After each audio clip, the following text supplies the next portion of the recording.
Genius billionaire and playboy Tony Stark, who has inherited the defense contractor Stark Industries from his father, is in Afghanistan with his friend and military liaison, Lieutenant Colonel James Rhodes, to demonstrate the new Jericho missile. The convoy is ambushed, and Stark is critically wounded by one of his own rocket-propelled grenades. He is captured and imprisoned in a cave by the terrorist group the Ten Rings, and an electromagnet is grafted into his chest by fellow captive Jensen to keep the shrapnel shell shards that wounded him from reaching his heart and killing him. Stark and Jensen secretly build a powerful electric generator called an arc reactor to power Stark's electromagnet and a suit of powered armor to aid in their escape. Although they keep the suit hidden almost to completion, the Ten Rings attack the workshop when they discover their intentions. Jensen sacrifices himself to divert them while the suit powers up. The armored Stark battles his way out of the cave to find the dying Jensen, then in anger burns the Ten Rings' weapons and flies away, crashing in the desert and destroying the suit. After being rescued by Rhodes, Stark returns home, and if you love the video, please like the video and subscribe my channel. Announces that his company will no longer manufacture weapons.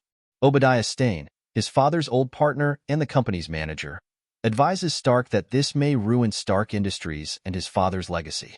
In his home workshop, Stark builds an improved version of his suit, as well as a more powerful arc reactor for his chest. Personal assistant Pepper Potts places the original reactor inside a small glass showcase. At a charity event held by Stark Industries, reporter Christine Everhart informs Stark that his company's weapons, including the Jericho, were recently delivered to the Ten Rings and are being used to attack Jensen's home village, Gilmyra. Stark also learns Stane is trying to replace him as head of the company. Enraged by these revelations, Stark dons his new armor and flies to Afghanistan, where he saves Jensen's village. While flying home, Stark is shot at by two F-22 Raptor fighter jets. He reveals his secret identity to Rhodes over the phone in an attempt to end the attack. Meanwhile, the Ten Rings gather the pieces of Stark's prototype suit and meet with Stane, who subdues Raza with a sonic device and has the rest of the group killed. Stane has a new suit reverse-engineered from the wreckage, seeking to find any other weapons delivered to the Ten Rings. Stark sends Pepper to hack into the company computer system from Stane's office. She discovers Stane has been supplying the terrorists and hired the Ten Rings to kill Stark. Potts meets with Agent Phil Coulson of S.H.I.E.L.D., a counterterrorism agency, to inform him of Stane's activities.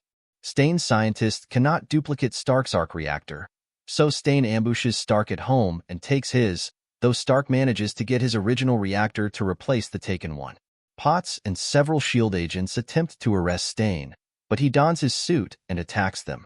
Stark fights Stane, but is outmatched without his new reactor to run his suit at full capacity.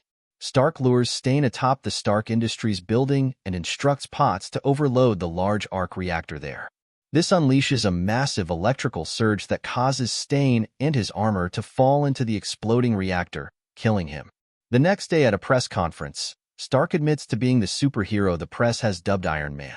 In a post-credit scene, S.H.I.E.L.D. director Nick Fury visits Stark at home, telling him that Iron Man is not the only superhero in the world, and explaining that he wants to discuss the Avengers initiative.